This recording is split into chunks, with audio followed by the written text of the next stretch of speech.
Have you ever sat across from someone in a meeting or at a dinner table and felt, for just a fraction of a second, that the story they were telling did not quite match the person who was telling it?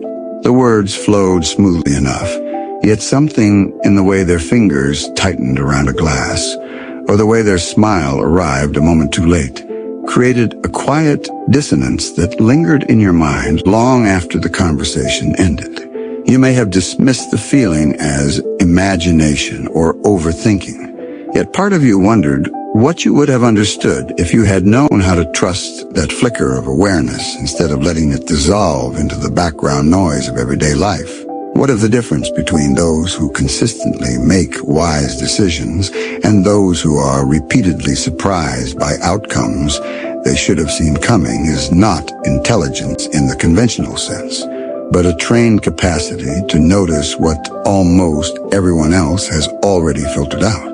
Most of us move through our days inside a carefully constructed version of reality, one shaped by habit, expectation, and the brain's relentless drive to conserve energy by ignoring anything that does not immediately demand attention. We see the colleague who arrives late and assume laziness, rather than noticing the slight tremor in his hand that might suggest a deeper struggle. We hear the friend who insists everything is fine and accept the reassurance because questioning it would require effort we prefer to avoid. In doing so, we surrender the very information that could protect us, connect us more deeply with others, and open doors we did not even know existed. The mind that remains untrained in observation is not defective. It is simply operating on outdated software, running old programs that were never designed for the complexity of modern human interaction. Now settle into whatever position feels most comfortable. Place your headphones on if you have not already done so, and allow the sounds of the world beyond this moment to fade. Breathe in slowly and let the breath out without forcing anything. What you are about to experience is an audiobook crafted for those who sense that there is more to be seen, understood, and acted upon than the surface of life usually reveals. This is Mastermind. Think like Sherlock Holmes. Over the course of our time together, we will not merely learn techniques. We will reawaken capacities that have always belonged to you, but have been dulled by distraction and the comforting shortcuts the mind prefers. In this first part, we will establish the detective mindset itself, examine the layered art of observation that turns ordinary moments into sources of insight, and explore how to read the silent language of human behavior with accuracy and compassion. The detective mindset begins not with cleverness or special talent, but with a particular quality of attention married to disciplined curiosity. It is the refusal to accept the first explanation that presents itself, the willingness to remain in uncertainty long enough for hidden patterns to emerge, and the quiet confidence that comes from knowing one has examined the available evidence rather than simply reacted to it. Where most people seek quick resolution and the relief of certainty, the detective mind cultivates a productive discomfort, a deliberate pause between stimulus and response that creates space for clearer seeing. This is not about becoming suspicious of everyone and everything. It is about developing the internal stance of someone who knows that appearances are often incomplete, and that the most important truths frequently reside in the details others have already decided do not matter. Consider how often we form judgments within the first few seconds of an encounter, and then spend the rest of the interaction unconsciously gathering evidence to confirm what we have already decided. The detective mindset interrupts this automatic process. It treats every situation as potentially containing more information than is immediately obvious and therefore worthy of a second, more careful look. This shift in stance changes everything downstream. Decisions become less reactive and more considered. Relationships deepen because we are no longer responding to our own projections, but to the actual person in front of us. Problems that once seemed intractable begin to reveal workable paths forward because we are no longer fighting the wrong version of the problem. The detective mind does not claim to be infallible. It simply refuses to be willfully blind. What would shift in your own life if you approached even ordinary conversations with the assumption that there is always something you have not yet noticed? How many misunderstandings might dissolve if you trained yourself to ask, even silently, what else this moment might be telling me? These questions are not meant to create anxiety, but to awaken possibility. The detective mindset is ultimately an optimistic stance because it believes that reality, when properly examined, contains the information we need to navigate it well. It replaces the exhausting habit of guessing with the more reliable practice of looking. As we move forward together, let us turn our attention to the art of observation itself. This foundation matters because every subsequent skill we will develop, whether in deduction, memory, or understanding others, rests upon the quality of information we first gather. Without accurate observation, we are building conclusions on sand. We will begin by exploring what it means to see what others miss, a capacity that separates those who merely inhabit the world from those who truly perceive it. Most people do not fail to notice important details because those details are invisible. They fail because their minds have been trained by years of routine to treat the familiar as unimportant. The brain excels at creating efficient filters that allow us to function without being overwhelmed. Yet those same filters delete information that might prove crucial the moment circumstances shift. The person who learns to see what others miss has not developed superhuman senses. They have simply learned to question the automatic deletions their brain performs and to direct attention toward elements that deviate from expectation even slightly. Picture a man named Henry who managed a small logistics company. During a routine review of delivery schedules, he noticed that one driver's route times had lengthened by exactly 14 minutes on 3 consecutive Thursdays. No one else on the team had flagged it because the overall performance metrics remained acceptable, and the delay was not dramatic enough to trigger any alert system. Henry, however, had trained himself to register small, consistent deviations. He asked a quiet question rather than assuming the change was insignificant. The driver eventually admitted he had been taking a slightly longer route to avoid a section of road where he felt unsafe after dark. By catching the pattern early, Henry was able to adjust schedules and address a safety concern before it became a larger problem. What others had filtered out as noise, he had registered as a signal worth investigating. The psychological insight here is that our brains are prediction machines, constantly comparing incoming data against internal models of how the world should behave. When something matches the model, it tends to disappear from conscious awareness.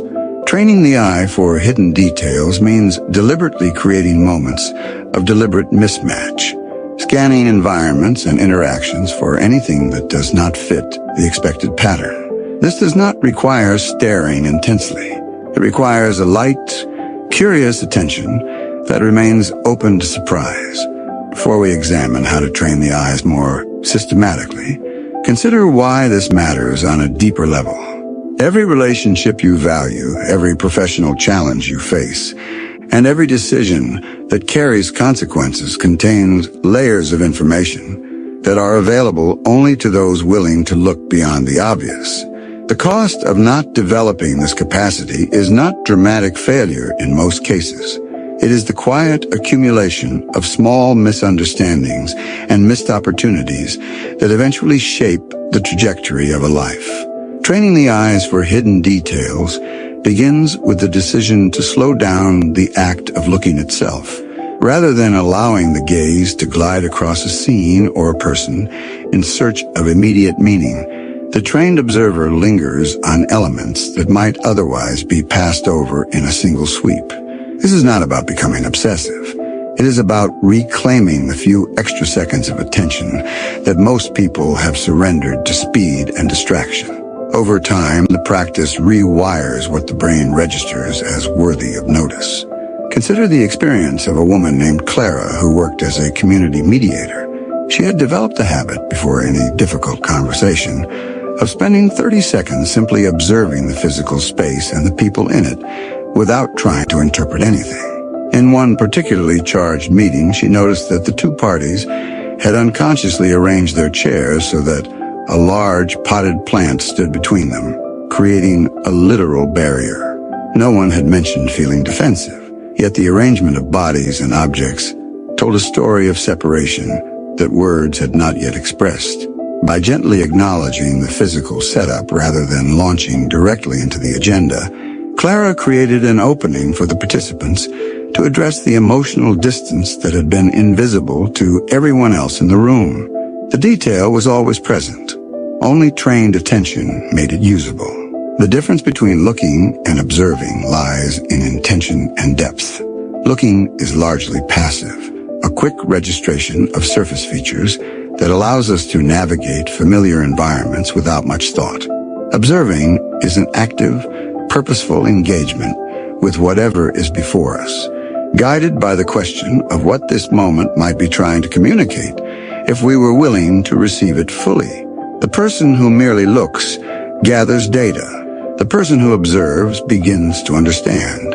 Imagine two friends, Marcus and Lena, who attended the same neighborhood gathering. Marcus looked around, noted who was present, and moved through the evening enjoying the food and conversation without registering anything beyond the pleasant surface. Lena observed with a different quality of attention.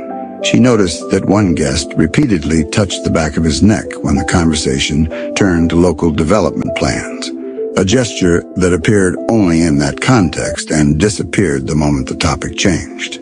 She also registered that the host's laughter came more quickly and loudly when certain neighbors spoke, suggesting a desire to smooth over tension rather than genuine amusement. By the end of the evening, Lena understood currents of concern and alliance that Marcus had never registered, not because she was more intelligent, but because she had chosen to observe rather than simply look. These distinctions in how we gather information become even more consequential when we turn our attention to reading human behavior. Understanding why this matters requires no elaborate argument. Every significant relationship and every important decision involves other people whose inner states are never fully expressed in words. The ability to perceive what is being communicated beneath the surface does not make us manipulators. It makes us more accurate participants in the shared reality we are all creating together. Decoding body language begins with the recognition that the body often expresses what the conscious mind has not yet put into words or is actively trying to conceal. Posture, gesture, facial tension, and the positioning of limbs all carry information, yet no single signal should be read in isolation. Context, baseline behavior, and clusters of signals matter far more than any isolated movement. A person with crossed arms may be closed off, or they may simply be cold, or they may have a habitual posture that means nothing in this particular moment. The trained observer looks for shifts from that person's normal patterns and for consistency across multiple channels of expression. Picture a negotiation between two business partners, Thomas and Rebecca. Thomas had prepared thoroughly and felt confident in his proposal. As he presented the financial projections, he noticed that Rebecca's upper body remained still and orient toward him. Yet her feet had shifted under the table so that both pointed toward the door. Her hands stayed relaxed on the table, but the fingers of her left hand began a subtle tapping that matched the rhythm of her speech only when she was agreeing with minor points and disappeared when the conversation moved to more consequential terms. Thomas registered these signals not as proof of deception, but as indicators of internal conflict. Rather than pressing harder, he paused and asked what aspects of the proposal felt most uncertain to her. The conversation shifted from presentation to genuine exploration. And a better agreement emerged because Thomas had been willing to read the body as well as listen to the words. Spotting micro-reactions requires an even finer grain of attention because these fleeting expressions often last less than a quarter of a second and are frequently masked by more controlled social displays. The 7 universal emotions each have characteristic micro-expressions that appear across cultures. A slight raising of the inner eyebrows in sadness, the brief tightening around the eyes and mouth in contempt, the rapid widening in surprise. These flashes are not lies in themselves. They are honest leaks of emotional response that the person may not even realize they are experiencing or may immediately attempt to override. Consider the experience of a manager named Sophia conducting a performance review with a team member named Daniel, who had consistently claimed to be excited about increased leadership responsibilities. As Sophia described a new project that would require him to present to senior leadership, a flash of fear crossed Daniel's face, the corners of his mouth pulling downward for an instant before a smile reasserted itself. The expression was gone almost immediately, replaced by enthusiastic nodding. Sophia chose not to confront the inconsistency directly. Instead, she asked what aspects of the new role felt most energizing and which felt most daunting. Daniel hesitated, then admitted that public speaking triggered deep anxiety he had been hiding because he did not want to appear weak. By noticing the micro-reaction and responding with curiosity rather than accusation, Sophia created space for a conversation that ultimately led to targeted support rather than a promotion that would have set Daniel up for distress. Detecting lies through patterns rather than isolated tells rests on the understanding that sustained deception requires cognitive effort and therefore tends to produce inconsistencies over time. A single nervous gesture proves little. A pattern of small contradictions between what is said in one conversation and what is said days later, or between verbal claims and nonverbal behavior across multiple interactions, carries far more weight. The trained observer does not play gotcha with individual signals. They track coherence across the larger story a person tells about themselves and their actions. Imagine a project leader named Victor who began to suspect that one of his team members, Elena, was overstating progress on her portion of a client deliverable. Rather than accusing her, Victor paid attention to patterns across several status meetings. Elena's verbal reports were always polished and used confident language, yet when Victor asked follow-up questions about specific deliverables 2 or 3 days later, small details shifted in ways that did not seem like simple memory lapses. The name of a contact person changed, the timeline for a particular task moved without explanation, and the level of detail she could provide varied depending on how recently she had rehearsed the story. Her body language remained open, and her eye contact steady, yet the narrative itself showed seams. Victor eventually raised the pattern gently, framing it as confusion on his part rather than accusation. Elena admitted she had fallen behind and had been trying to buy time. By focusing on behavioral consistency rather than hunting for dramatic tells, Victor was able to address the issue while preserving the relationship and the project. These capacities for observation and reading behavior do not turn us into mind readers or guarantee that we will never be surprised. They do, however, dramatically increase the amount of accurate information available to us in every situation we encounter. As we continue forward, we will build upon this foundation by examining how to direct attention with greater precision and how to develop a memory that serves the detective mind rather than working against it. The journey deepens from here.